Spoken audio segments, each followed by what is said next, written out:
রাসূল সাল্লাল্লাহু আলাইহি ওয়াসাল্লাম গরুর মাংস খেয়েছেন কিনা এ ব্যাপারে বেশ বিতর্ক চলছে। তিনি কি গরুর মাংস খেয়েছেন? নামাজে দাঁড়ানোর পর নাকি ডান পায়ের বুড়ো আঙ্গুল নাড়ানো যায় না, এটা কি সত্য? মৃত ব্যক্তির ব্যবহার করা ফোন দিয়ে যদি স্ত্রী কোরআন শরীফ পড়েন, রেকর্ড করা কোরআন শুনেন এবং ইসলামিক ভিডিও দেখেন, এতে কি তার মৃত স্বামীর সওয়াব হবে? ওযু করার সময় সব অঙ্গ একবার করলে ধুলে কি ওযু হবে? পিরিয়ড অবস্থায় মৃত ব্যক্তির কাছে যাওয়া যাবে কিনা? আমাদের দেশে সচরাচর দেখা যায় মৃত ব্যক্তিকে গোসল দেওয়ার পর গোসল দেওয়ার স্থানে 41 দিন পর্যন্ত কাউকে যেতে মানা করা হয়। সেখানে সন্ধ্যাবেলা 41 দিন পর্যন্ত আগরবাতি বা মোমবাতি জ্বালানো হয়। এটা কি শরীয়ত সম্মত? নামাজের সূরার সিরিয়াল রক্ষা করা কি জরুরি? কেউ একাকী থাকার সময় যদি এমন পোশাক পরে যেটা হাঁটুর উপরে ওঠে, তাহলে কি সে গুনাহগার হবে? কোরআন ধরে ওয়াদা করার পর সে ওয়াদা ভঙ্গ করলে কি পরিণতি হতে পারে? মৃত ব্যক্তির জন্য হাফেজ ডেকে কোরআন খতমা মিলাদ দিলে মৃত ব্যক্তির কোনো লাভ হবে? প্রবেশ করি প্রশ্নের আলোকিত ভুবনে। এসেছ রুবেল, আপনি জানতে চেয়েছেন আইডি থেকে, নামাজে দাঁড়ানোর পর নাকি ডান পায়ের বুড়ো আঙ্গুল নাড়ানো যায় না, এটা কি সত্য? না, এরকম কোনো কথা আমাদের জানা নেই। প্রয়োজন হলে নাড়ানো যেতে পারে। আরিহা ইসলাম জানতে চেয়েছেন নামাজের সূরার সিরিয়াল রক্ষা করা কি জরুরি? নামাজের সূরার সিরিয়াল রক্ষা করা ফরজ বা ওয়াজিব নয়, তবে সূরার সিরিয়াল রক্ষা করতে পারলে সেটা ভালো। রক্ষা না করে কেউ যদি উল্টা পড়েন, অর্থাৎ প্রথম রাকাতে কথার কথা আলাম তারা পড়লেন, পরের রাকাতে তিনি ওয়াইউল্লাহ পড়লেন, উপরের দিকে গেলেন, তো এটাকে মাকরুহ বলেছেন ফুকাহা একরাম, কিন্তু এতে সালাত হয়ে যাবে। এমনি আরিফুল ইসলাম জানিয়েছেন মৃত ব্যক্তির জন্য দোয়া করার সুন্নাহ পদ্ধতি কি? মৃত ব্যক্তির জন্য আল্লাহ তাআলার কাছে সাধারণভাবে দোয়া করবেন, আল্লাহ আপনি তাকে মাফ করুন, ক্ষমা করুন, ইস্তেগফার করবেন, কায়মন ওয়াক্যে আল্লাহর কাছে তার পক্ষ হয়ে সুপারিশ করবেন, ক্ষমা চাইবেন। এসএচ রুবেল, এছাড়া বিশেষ কোনো পদ্ধতি নেই। একত্র হতে হবে, লোকজন জড়ো করতে হবে, হুজুরদেরকে নিয়ে আসতে হবে, এমন কোনো কথা কোরআন হাদিসে আমাদেরকে বলা হয়নি। রোশনার খাতুন জানতে চেয়েছেন মৃত ব্যক্তির জন্য হাফেজ ডেকে কোরআন খতমা মিলাদ দিলে মৃত ব্যক্তির কোনো লাভ হবে? মৃত ব্যক্তির জন্য হাফেজ ডেকে কোরআন খতম পড়া, মিলাদ পড়া কোনো শিক্ষা ইসলাম দেয়নি। এটি সম্পূর্ণ আমাদের দেশীয় সংস্কৃতি বা আঞ্চলিক সংস্কৃতি বা আমাদের বানানো সংস্কৃতি। মৃত ব্যক্তি নিজে তেলাওয়াত করলে তার সব তিনি পাবেন, আমরা তেলাওয়াত করলে তেলাওয়াত করে তার সব তার জন্য পৌঁছাতে চাইলে সেটি অনকলার মতো জায়েজ আছে। কিন্তু হাফেজ বা হুজুরদেরকে ডেকে এনে তেলাওয়াত করানো এবং তার জন্য পেমেন্ট করা, যেটা আমাদের দেশে প্রচলিত আছে, এটি ইসলাম শরীয়তের দৃষ্টিকোণ থেকে জায়েজ কাজ নয়। যেটি করছেন এবং যিনি করাচ্ছেন সবাই গুনাহগার হবেন। আব্দুল্লাহ সিদ্দিক জানতে চেয়েছেন কেউ একাকী থাকার সময় যদি এমন পোশাক পরে যেটা হাঁটুর উপরে ওঠে, তাহলে কি সে গুনাহগার হবেন? না, একাকী থাকলে তার হাঁটুর উপরে কাপড় উঠলে গুনাহগার হবেন না। তানজিনা বেগম জানতেছেন কোরআন ধরে ওয়াদা করার পর সে ওয়াদা ভঙ্গ করলে কি পরিণতি হতে পারে? কোরআন ধরে ওয়াদা করা এটা ওয়াদা করার পদ্ধতি নয়, ওয়াদা এমনিই হবে। আল্লাহর নামে শপথ করতে চাইলে মুখে বলবেন আল্লাহর নামে আমি শপথ করছি, এটা হলো শপথের সঠিক পদ্ধতি। কাকলি শেখ জানতে চেয়েছেন নিজের বোনের ছেলে বা ভাইয়ের প্রাপ্তবয়স্ক ছেলে কি মাহরাম? নিজের বোনের ছেলে মাহরাম এবং ভাইয়ের প্রাপ্তবয়স্ক ছেলেও মাহরাম, আপন ভাই আপন বোন হলে। আব্দুর রহমান জানতে চেয়েছেন আমি একজন দর্জি, মহিলাদের পোশাক তৈরি করি, আমি যদি কোনো মহিলাকে তার ইচ্ছা মতো ডিজাইন জামা বানিয়ে দেই আর সে যদি সেটা পরে বেগানা পুরুষের সামনে যায়, দেখে আমার পাপ হবে?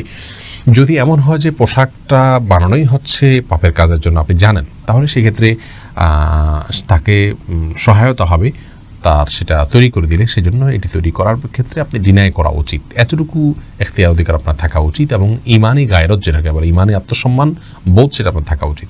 আর যদি এই লেভেলের সমস্যা না হয়, বরং এটা তিনি বাসায় পড়তে পারেন, তার স্বামীর সামনে পড়তে পারেন, বাহিরে পড়তে পারেন, কি করবেন আপনি জানেন না, তাহলে আপনি খুঁচিয়ে তাকে জিজ্ঞেস করার কোনো প্রয়োজন নেই এবং এর কারণে আপনার গুনাহ হবে না। তিনি যদি এটাকে অন্যায় কাজে ব্যবহার করেন, ইনশাআল্লাহ আপনার গুনাহ হবে না। মুজাহিদ হোসেন জানিয়েছেন ওযু করার সময় সব অঙ্গ একবার করলে ধুলে কি ওযু হবে? ওযু হয়ে যাবে, 3 বার করে ধোয়াটা সুন্নাত। কোরআন আলো এর দিকে জানতে চেয়েছেন ঋণ পরিশোধের জন্য কিছু একটা আমল বলুন। ঋণ পরিশোধের জন্য সবচেয়ে বড় আমল হলো আল্লাহ তাআলার কাছে সাধারণভাবে দোয়া করবেন, চাইবেন, প্রার্থনা করবেন এবং আপনি সর্বোচ্চ চেষ্টা চালাবেন ঋণ পরিশোধের জন্য। আমাদের অনেক ভাইরা আছেন নিজের জমি আছে, স্থাবর অস্থাবর অনেক মূল্যবান সম্পদ আছে, সেগুলো দিয়ে ঋণ পরিশোধ করতে চান না। তিনি চান যে ঋণ পরিশোধের জন্য তার সাধারণ উপার্জন থেকে অনেক টাকা হয়ে যাক, অলৌকিকভাবে চলে আসুক, আর তিনি সেটা দিয়ে ঋণ পরিশোধ করে দিবেন। এটা সম্পূর্ণ ভুল একটা পদ্ধতি।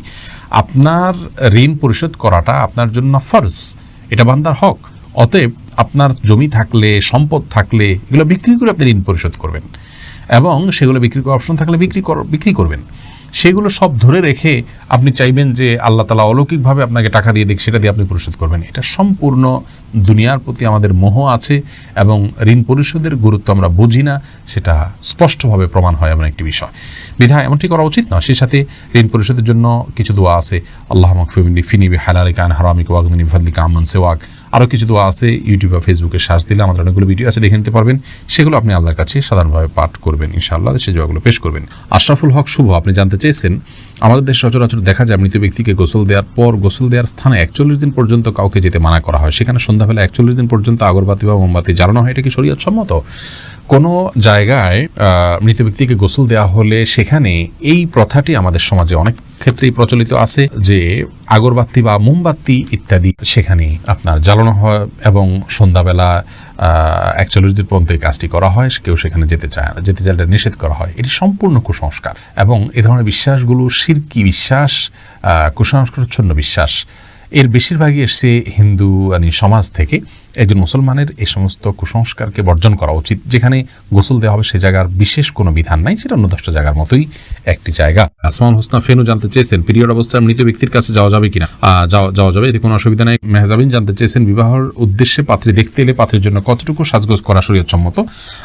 যতটুকুতে তার মূল অবস্থাকে পরিবর্তন না করে ততটুকু জায়েজ আছে। হালকা মুখের উপরে মেকআপ করলেন কিন্তু তার কালার পরিবর্তন হয়ে যায়, শেপ পরিবর্তন হয়ে যায়, এরকম করে করা জায়েজ নাই। কাকলি শেখ জানতেছেন সাহসিদাতে কি সেজদার তাসবিহ পড়বো? জি, অবশ্যই আপনি সেজদার তাসবিহ পড়বেন। ফাহাদ ফাতেমা জানতে চেয়েছেন মৃত ব্যক্তির ব্যবহার করা ফোন দিয়ে যদি স্ত্রী কোরআন শরীফ পড়েন, রেকর্ড করা কোরআন শুনেন এবং ইসলামিক ভিডিও দেখেন, এতে কি তার মৃত স্বামীর সওয়াব হবে? তদ্রূপ যদি গান বা অন্যান্য ভিডিও দেখা হয়, এতে কি মৃতের গুনাহ হবে? ভাই ফাহাদ, মৃত ব্যক্তির ফোন দিয়ে তেলাওয়াত করলে মৃত ব্যক্তির সওয়াব পাবেন, ব্যাপারটি এমন নয়। বাকি মৃত ব্যক্তি যদি এমন কিছু রেখে যান যেটির কারণে অন্য আরেকজন কাজের পথে যান, যেমন কথার কথা তিনি একটা কোরআন রেখে যান, এই কোরআন কেউ তেলাওয়াত করলো, তিনি কোরআনটা কিনে রেখে গেছেন তেলাওয়াতের জন্য, তাহলে তিনি সওয়াব পাবেন।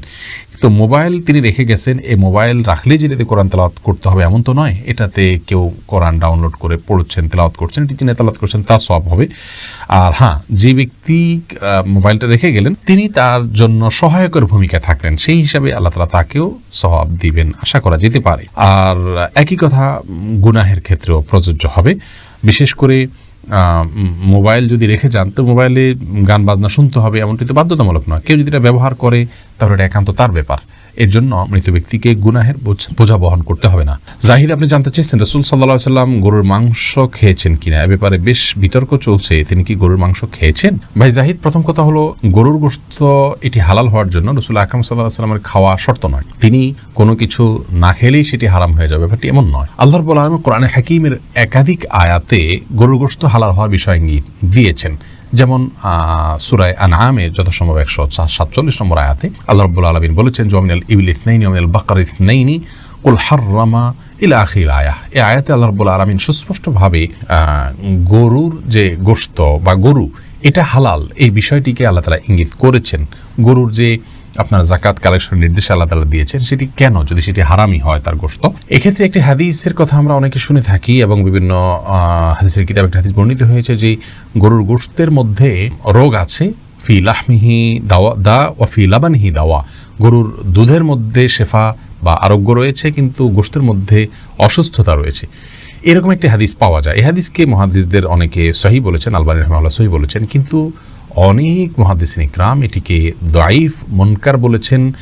শেখ ইবনে উসাইমিন রাহিমাহুল্লাহকে এক প্রশ্ন করার তিনি এটাকে জাল বলেছেন, যে এটা মাকজুব, নবী করিম সাল্লাল্লাহু আলাইহি ওয়াসাল্লামের প্রতি এটা মিথ্যাচারের শামিল। কারণ হলো যে আল্লাহ রাব্বুল আলামিন যে পশুকে হালাল করেছেন আমাদের জন্য কোরআনে কারিমে বিভিন্ন আয়াতে তার ইঙ্গিত পাওয়া যায় এবং যাকাত যে নিতে বলা হয়েছে গরুর, সেটি গরুর তো এটা বাহন হিসেবে আল্লাহ তাআলা রাখেননি। অতএব এটি যদি খাওয়া হারাম হতো তাহলে আল্লাহ রাব্বুল আলামিন সেটিকে আমাদের জন্য যাকাত যোগ্য সম্পদের মধ্যে গণ্য করতেন না এবং কোরআনে কারিমে আয়াতে সেই ইঙ্গিত আল্লাহ তাআলা দিতেন না। অতএব এখান থেকে বোঝা যায় যে একটা উপকারী অনুপকারী জিনিসকে আল্লাহ তাআলা আমাদের জন্য হারাম করতেন না। তো যাই হোক, গরুর গোশত খাওয়া হালাল, এতে পৃথিবীর কোনো আলেমের দ্বিমত আছে বলে আমাদের জানা নেই, সবাই একমত। হ্যাঁ, এই হাদিসকে যারা সহিহ বলেন সে সমস্ত উলামায়ে কেরাম আবার এটা ব্যাখ্যাও করেন যে আসলে এর মাধ্যমে নবী সাল্লাল্লাহু আলাইহি ওয়াসাল্লামের উদ্দেশ্য ছিল যে হিজাজ বা খুব বেশি গরমের এলাকায় গরুর গোশতটা মানুষের শরীরের সাথে খুব একটা যায় না, সেই জন্য সেখানের জন্য তিনি এটি বলেছেন।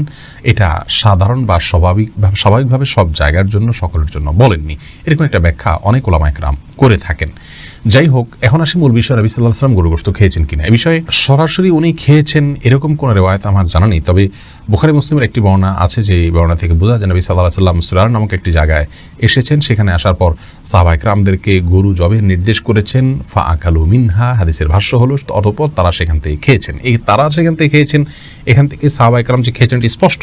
নবী সাল্লাল্লাহু আলাইহি ওয়াসাল্লাম তাদের সাথে ছিলেন, অতএব তিনিও খেয়েছেন, সেটাই স্বাভাবিকভাবে এখান থেকে বুঝে আসে। কিন্তু এর মানে এই নয় যে গরু গোশত খাওয়ার বিশেষ ফজিলত আছে এবং যে না খেলে গুনাহ হবে, এরকম বিষয় না। নবী সাল্লাল্লাহু আলাইহি সাল্লাম এবং সাহাবায়ে কেরাম গরু জবে করেছেন। বিশেষ করে নবী সাল্লাল্লাহু আলাইহি সাল্লাম গরু জবে করেছেন আপনার হজে কিংবা কোরবানিতে, এরকম বিভিন্ন বর্ণনা পাওয়া যায়। আমাদের ভারতে যে সমস্ত ভাইয়েরা বসবাস করছেন, আমি বিশেষ করে তাদেরকে বলবো, অনেকে আমাদেরকে দেখছেন ভারত থেকে, আমাদের অনেক দর্শকরা দেখে থাকেন এই অনুষ্ঠান, তাদেরকে আমরা বলবো যে আপনাদের এলাকাগুলোতে যেখানে গরুর গোশত খেতে গেলে, গরু জবে করলে, গোশত সংরক্ষণ করতে গেলে আপনারা জীবন হুমকির মধ্যে পড়ে যায়, এরকম পরিস্থিতিতে আপনারা গোশত খাওয়ার জন্য, গরু গোশত খাওয়ার জন্য কষ্ট করতে চাবেন না। অনেকে মনে করে গরু গোশত না খেলে বোধহয় পাক্কা মুসলমান হওয়া যায় না, এটা খুব অল্প সংখ্যক মানুষ মনে করেন। তো এটি আমাদের ভুল ধারণা। গরু গোশত খাওয়ার জন্য আপনার জীবনকে হুমকির মধ্যে ফেলে দেওয়া, এটা কোনো অবস্থাতে উচিত নয়। আপনাকে হালাল জিনিস খেতে যদি বাধা দেয় কেউ, জুলুম এবং আপনার প্রতি নিপীড়নমূলক আচরণ করে, তাহলে সেক্ষেত্রে আপনার জীবন রক্ষার জন্য, জীবন নিরাপত্তার জন্য আপনি এটি পরিহার করলে সেটি আপনার জন্য সম্পূর্ণ জায়েজ।